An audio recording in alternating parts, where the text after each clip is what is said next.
Happy Halloween, adventurers, and welcome back to Abnormal Voyages.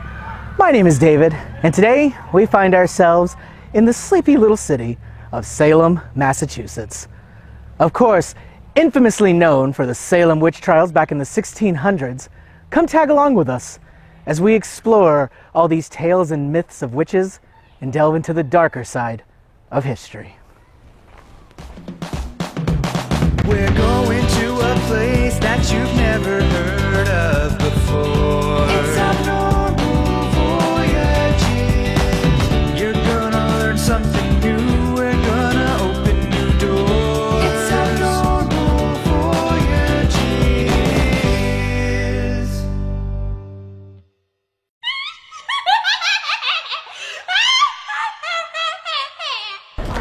Being here in Salem, it just made sense that with all the magic going around, we needed to get ourselves a magic wand. And where better to do that than Why Not's Wand Shop? Why Not's crafts some of the finest handmade magic wands that you will ever find. And once inside, you can definitely tell they took some inspiration from that famous boy wizard, Harry Potter. This place looks just like an Ollivander's come to life. Every corner is crammed with magic. There's many wands here to choose from. You just have to see which one kind of calls to you. It has to be a very carefully made decision.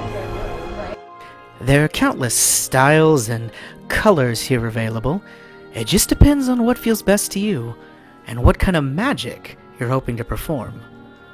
The Wand Keeper is also more than happy to help you out. You might even be interested in one of these, which is basically wood taken straight from a tree here in Salem and painted up, filled with magic, and sent home with you. Okay, we've got our wand here. Let's unbox it. Very nice box here. We got the Salem, Massachusetts, the Why Not wands. They wrap it. And there we go. Our very own wand. So now we're ready to make some magic.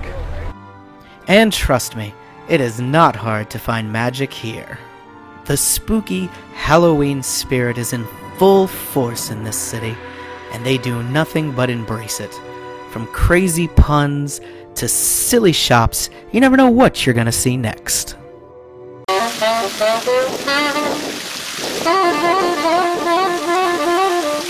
Thank you.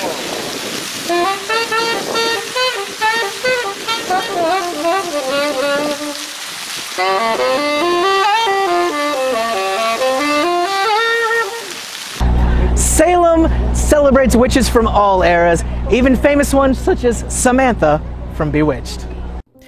Witches have always been a pretty popular subject in pop culture. None so much as Samantha here, one of the earliest, but also including such favorites as the Sanderson sisters from Hocus Pocus, which was actually filmed here in Salem. And the reason for all the witch love around here? Well, for that, we have to go back in history. Of course, what Salem is known most for goes back to the infamous witch trials of the 1600s. This is a memorial here that represents all of the women who were hung as witches during that time. While we may see witches as kind of a fun Halloween type thing these days, or for some people a more religious path, back in the 1600s, witches were no laughing matter. Thought to be people who sold their souls to the devil so that they could have unholy powers, over 200 people were accused of being witches, and unfortunately, about 20 were executed. The Salem witch trials only happened from 1962 to 1963 and is considered an event of mass hysteria with how crazy and whipped up the crowd got over this outbreak of witchcraft everywhere.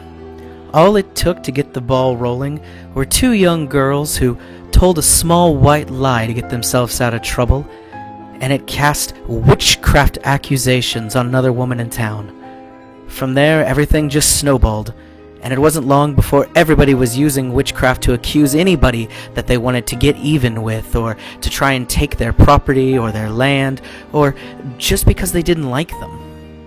The entire event was extremely sad, and certainly a very dark period of history. Of the 20 who were executed, 19 were hung, and 1 was pressed to death.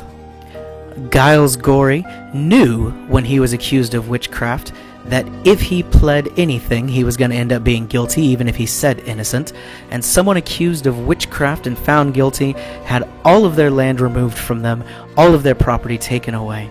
So, to keep that intact for his family to continue to have after his death, that he now knew was inevitable, he refused to plead guilty or innocent. Doing this, the court got very upset and ordered him to be pressed until he said if he was guilty or innocent. They put a board on his chest, had a huge rock put upon it, and every day that he didn't confess, they added more and more weight, which slowly pressed him to death. It is infamously known that his last words were merely "more weight" once they'd added another rock and said, "Are you guilty or innocent of witchcraft?" He simply choked out "more weight," and they did add more weight. This memorial managed to be simple and clean, and yet still get across what happened here, and to stand as a testament, so that hopefully we never fall into anything like this again, and never allow this to run our society, and that justice and clear thinking will always win out in the future. That may be optimistic thinking, but hopefully we manage it. To get a little taste of the horrors that the women accused of being witches went through, we're here at the Witches Dungeon Museum. Let's check it out. Inside here, you're able to see pieces that show you what life was like back in the 1600s in Salem. There was old documents with signatures of judges that actually sat during the trials. And as a matter of fact, you could go into the courtroom and they did a live reenactment of one of the very first cases that came to trial, using the exact transcription of what happened on those days. This piece of wood is from the actual building where they used to hold people who were accused or found guilty of being witches down in the dungeon. And then recreations of the conditions they were in, which was just simply dreadful. It was awful what they put these people through. They were shoved into dirty, cold cells, chained up sometimes so that they couldn't enact any more of their witchcraft on anybody. And some cells were so small that they could only stand. They were like coffins made of stone. It's crazy to think that this all came from 2 little girls who simply didn't want to get in trouble, and yet they caused all this, and many others ended up facing the consequences for what they had done. Several figures from the witch trial days, such as the judges and juries, are actually found in the nearby cemetery here at Salem. This is the original cemetery. It's right here in the middle of town, and you can walk through and find different figures that you'd like to kind of get to know a little more about and what parts they played in the events back then. There's a nice big rock here with a map that roughly shows you people of interest, people of note that you might want to go track down. It's a very nice area that for sure makes you feel very connected to the history of this town. The true highlight of Salem, and the institution that tells you all you would ever need to know about the Salem witch trials, is right here behind me, the Salem Witch Museum. The building alone is spectacular for the Salem Witch Museum. There's no way you can drive into the city and not notice this gorgeous structure looming above the whole town. A large part of the experience at the museum is a presentation that fully covers the entire witch trials and the history behind it. We don't want to ruin that or give anything away, so we'll leave that for you to check out when you're in town. But after that, you get to go into a great display that talks about witches of the current day and what they really are and how it's changed since back in the 1600s. There are great examples from pop culture, such as The Wicked Witch from The Wizard of Oz, including a first edition of the book and a signed photograph from the movie.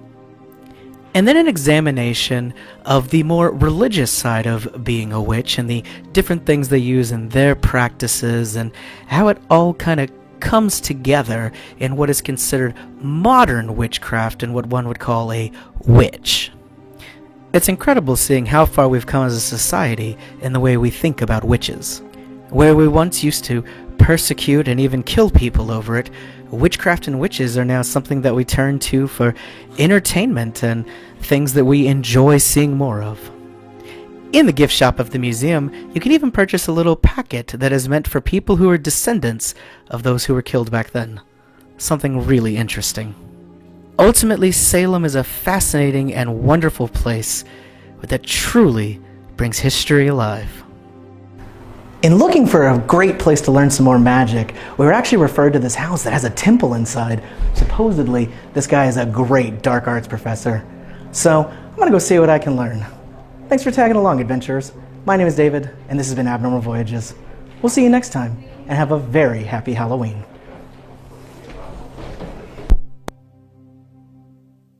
Thanks for